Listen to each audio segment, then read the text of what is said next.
आदिनाथ भगवान की, महावीर भगवान की, मुनि कुंजर ज्येष्ठाचार्य गुरुवर आदि सागर जी महाराज की, तीर्थ भक्ति शिरोमणि आचार्य श्री महावीर कीर्ति जी महाराज की, वात्सल्य रत्नाकर आचार्य शिक्षा डिमल सागर जी महाराज की, तपस्वी सम्राट महातपो मार्तंडाचार्य रघुन सन्मति सागर जी महाराज की, ज्योति स्वरूप तप तेज प्रवर्धमान, यज्ञान भासित जगत्रय दिव्यवान, आचार्यवान कुशलो बहुभाष विज्ञ, वंदे सदा परमधीर सुनील सिंधु, वंदे सदा परमधीर सुनील सिंधु।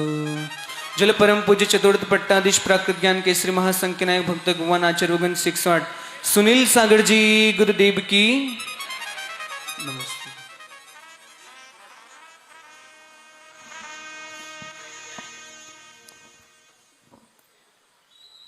एक सुंदर सा वन, उसमें एक बहुत बड़ा मानसरोवर, उस सरोवर की पाल पे एक देवदारू का वृक्ष था और उस वृक्ष पर बहुत सारे हंस रहते थे।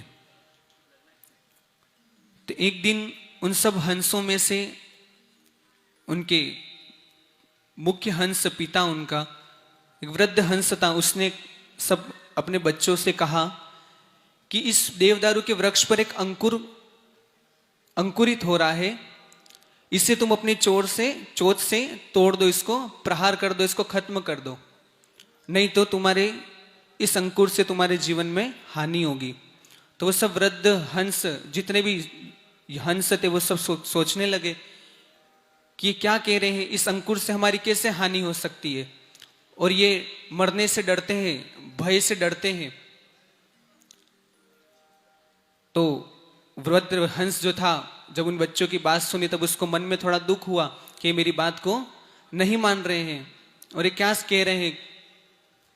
तब कुछ दिन बाद जब वो अंकुर था वो बड़ा होकर एक लता का रूप ले लिया।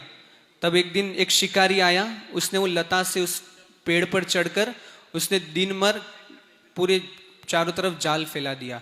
और जब जितने भी हंस थे वो सब जब वापिस आए और रात्रि में उस पेड़ पर विश्राम किया, तो विश्राम करने जैसे ही सब हंस आ गए तो शिकारी ने क्या किया, उस जाल को बांध दिया, पैक कर दिया, तो सारे हंस उसमें फंस गए। तब वृद्ध हंस ने बोला कि जब मैंने तुम्हें कहा था कि इसमें जो अंकुर आ रहा है उससे तोड़ दो, नहीं तो तुम्हारे जीवन में हानि पहुंचाएगा, और आज ये अवसर आ गया। तो ऐसे ही जब गुरु हमें कोई बात बोलते हैं तब हमें एक्सेप्ट करने की कैपेसिटी नहीं होती, हम लोग उसको झेल नहीं पाते, गुरु की वाणी को झेल नहीं पाते।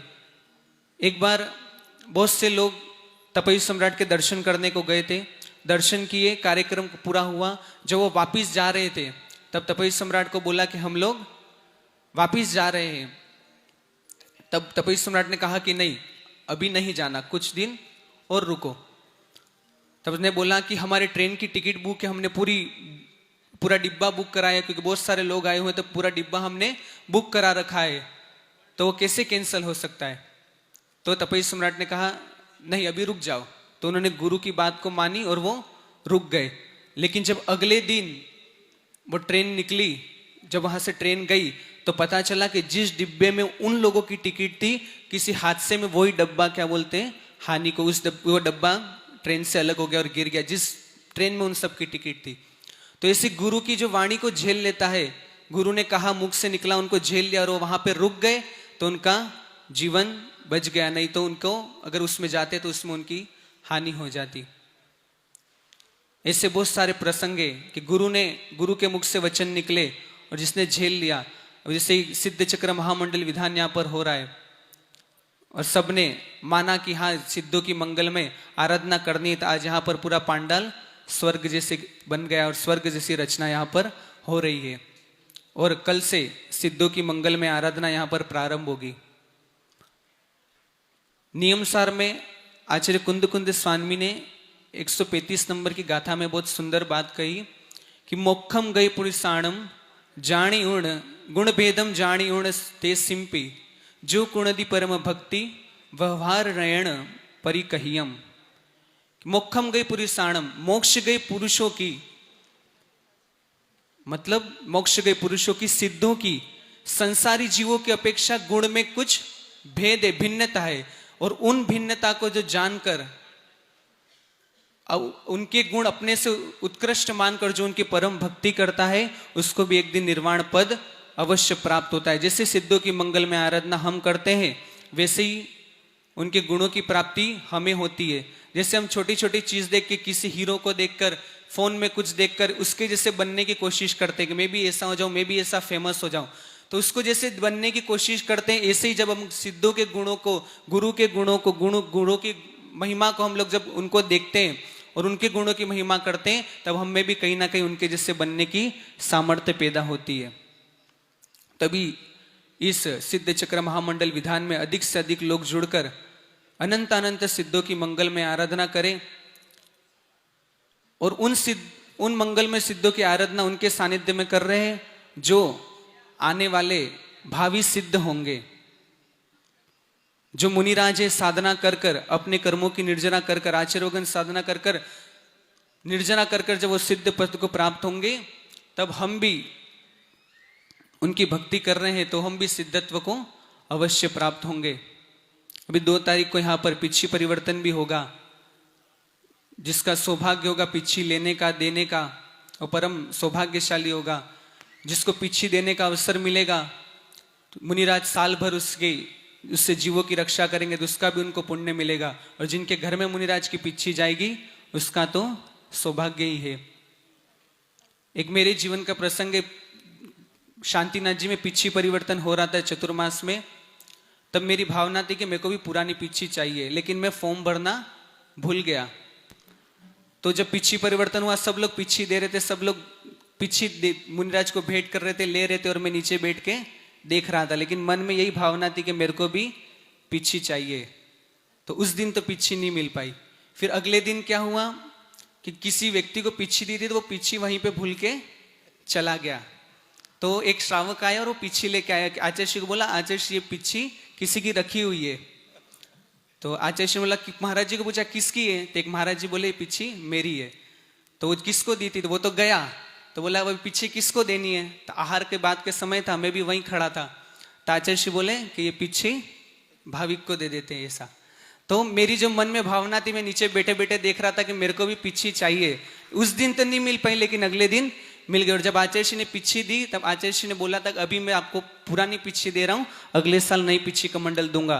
और ऐसे ही 10 महीने में अगले साल नई पिछी कमंडल भी गुरु ने दे दिए। गुरु के मुख से जो वाणी वचन निकलता है, वो अवश्य ही फलित होता है। उनके मुख से जो शब्द निकलते हैं, वो कोई ना कहीं, बस उसको झेलने वाला चाहिए, उसको कैपेसिटी चाहिए उसको झेलने की, उनके मुख से निकल गया और हम उसको झेल ले। देखो, गुरु के आशीर्वाद से कई सारे काम, कई सारी विपदाएं सारी पूर्ण हो जाती है। तो ऐसे ही अब जो गुरु के आशीर्वाद से जब अच्छा काम हो जाता है, जब हम गुरु के प्रति कुछ गलत भाव करें या कुछ गलत अविवेक करें, तो कहीं ना कहीं उसका भी फल हमको मिलता ही है।